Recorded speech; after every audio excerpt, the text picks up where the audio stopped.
เป็นอีกหนึ่งอย่างเนาะเกี่ยวกับในหลายๆคนเนาะอาจจะรู้แล้วเนาะหลายคนที่ว่ายังบ่ทันได้รู้เนาะเกี่ยวกับในส่วนของ binary option แม่นหยังเนาะทุกคนเนาะก็คือ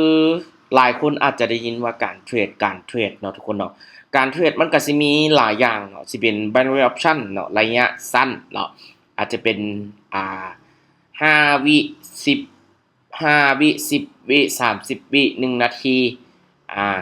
3นาที5นาทีแล้วก็10นาทีเป็นต้นแบบนี้เนาะเอิ้นว่า binary option นะทุกคนเนาะจะเป็นการวิเคราะห์ราคาเนาะ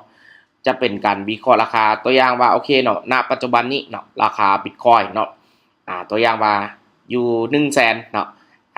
ถ้าหากโอเคเฮาวิเคราะห์ราคาคิดว่าราคาในอนาคตเนาะจะ buy เนาะเฮาก็สามารถเลือกกด buy เนาะถ้าในอนาคตเนาะในเวลาเนาะตัวอย่างว่า time frame 30วิเนาะหรือว่า time frame 1นาทีเนาะก่อนเวลาจะเบิดเนาะในตลาดยังคงขึ้นเนาะก็เอิ้นว่าเฮาชนะเนาะหรือว่าเฮามีกำไรเนาะจากราคาที่ขึ้นไปนั่นเองนะทุกคนเนาะกลับกันเนาะถ้าว่าโอเคเนาะเฮาวิเคราะห์ราคาบ่ายเนาะในราคา 100,000 แต่ว่าใน time frame ที่เฮาตั้งเนาะตัวอย่างว่า30หรือ1นาทีเนาะเวลานั้นเบิดเนาะแต่ว่าตลาดหักร่วงลงมาเนาะเอิ้นว่าการแบบนี้ก็จะเช่นเฮาเสียนะทุกคนเนาะตัวนี้เนาะฉะนั้นเนาะการเทรด binary option จะเป็นการเทรดในราคาเนาะเทรดในราคาเหมือนกับฟิวเจอร์นั่นแหละเนาะเหมือนกับเทรดฟิวเจอร์เนาะแต่ว่าหาก binary option จะเป็นระยะสั้นกว่านะทุกคนเนาะจะมีการกำหนดเนาะแต่ฟิวเจอร์นี่จะเป็นระยะยาวเนาะระยะยาวขึ้นกับเฮาตั้งเนาะว่าเฮาจะปิดตอนใดอีหยังตอนใดแบบนี้เป็นต้นนะทุกคนเนาะฉะนั้นเนาะ binary option จะเป็นการเทรดราคาเนาะจะเป็นการซื้อเนาะเหรียญเนาะถือเหรียญเก็บไว้เหมือนเทรดสปอตเนาะทุกคนเนาะฉะนั้นเนาะการเทรดก็จะมีหลายอย่างว่าจะเป็น forex เนาะเทรดทองคำเทรดน้ำมันเนาะจะเป็นในส่วนของเทรดสปอตเทรดฟิวเจอร์อีหยังแบบนี้ไปเนาะทุกคนเนาะฉะนั้นการเทรด binary option จึงเป็นสาขาหนึ่งเนาะที่เป็นแยกออกมาเนาะแต่เอิ้นว่าการเทรดคือกันเนาะทุกคนเนาะ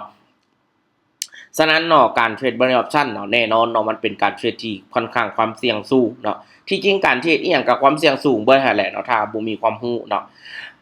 ฉะนั้นเนาะอัตราการผลตอบแทนเนาะหรือว่าการกำไรเนาะก็เอิ้นว่าอาจจะสูงกว่าในทุกๆอย่างนั่นแหละเนาะทุกคนเนาะเอิ้นว่าในระยะสั้นเนาะถ้าเทียบใส่ระยะเวลาเนาะอาจจะมีตั้งแต่60 70ขึ้นไปถึง90ปลายเนาะส่วนหลายก็สิเห็นสูงสุดก็สิบ่เกิน95แล้วแหละเนาะทุกคนเนาะถ้าหาวิเคราะห์ชนะอีหยังต่างๆเนาะทุกคนเนาะฉะนั้น binary option เนาะจึงเป็นเครื่องมือเนาะที่ว่าเฮ็ดให้นักลงทุนเฮาเนาะสามารถไปเก็งกำไรระยะสั้นได้เนาะทุกคนเนาะในช่วงเวลาที่ว่าอาจจะเป็นแพลตฟอร์มกำหนดเนาะหรือว่าเฮาเป็นคนแพลตฟอร์มตั้งขึ้นมาเฮาสามารถเลือกได้แบบนี้เป็นต้นเนาะทุกคนเนาะฉะนั้นเนาะตัวนี้เนาะจึงเป็นที่นิยมหลายเนาะในสายนักลงทุนเนาะทั้งมือใหม่แน่ที่บ่เคยลงทุนแน่เนาะแล้วก็นักลงทุนที่เป็นมืออาชีพเนาะทุกคนเนาะฉะนั้นถ้าผู้ใดอยากรู้จักเพิ่มเติมเนาะก็สามารถไปเซิร์ชในเบิ่งเนาะใน binary option เนาะว่าเทรด binary option อีหยังต่างๆเทรด option อีหยังต่างๆเนาะในยูทูบใน Google เนาะก็มีเต็มเนาะทุกคนเนาะแต่ถ้าหากว่าเราอยากได้ข้อมูลที่ชัดเจนเจาะลึกก็สามารถไปพิมพ์ถามเนาะในเอิ้นว่าอ่ใน ChatGPT ก็ได้เนาะใน Google ก็ได้เนาะมีข่าวสารหลากหลายให้อ่านนะทุกคนเนาะทั้งนี้ทั้งนั้นเนาะการเทรด binary option เนาะต้องเลือกแพลตฟอร์มให้มันดีนะทุกคนเนาะต้องเลือกแพลตฟอร์มให้มันดีเนาะเพราะว่าบางแพลตฟอร์มมันก็โอกาสที่สแกมก็สูงเนาะอาจจะเฮาฝากเหรียญเข้าไปแล้วถอนเหรียญบ่ได้บ่เนาะหรือว่าเอิ้นว่ามันอาจจะบางทีเฮาเทรดได้กำไรหลายแล้วอาจจะถอนบ่ได้บ่เนาะอย่างแบบนี้เป็นต้นเนาะฉะนั้นก็ต้องให้ระมัดระวังเนาะในตัวนี้เนาะพยายามเลือกเนาะแพลตฟอร์มในการเทรดเนาะที่ค่อนข้างว่าโอเคเนาะใช้บล็อกเชนอย่างต่างๆแบบนี้เนาะเป็นตัวกลางทำธุรกรรมแล้วบ่แม่นโอเคฝากเนาะสิถอนก็ต้องใช้เวลา2-3วันเนาะจะฝากเข้าก็ยังต้องใช้เวลา2-3วันมัน รู้สึกว่าโอเคมันบ่แม่นละแบบนั้นเปียงต่างๆเนาะทุกคนเนาะฉะนั้นอันนี้ก็จึงเป็นแนวทางอีกอย่างหนึ่งเนาะให้สำหรับหลายๆคนเนาะได้เลือกศึกษาซึ่งว่า Play Option เนาะบางกระดานเทรดก็จะมีหลายหล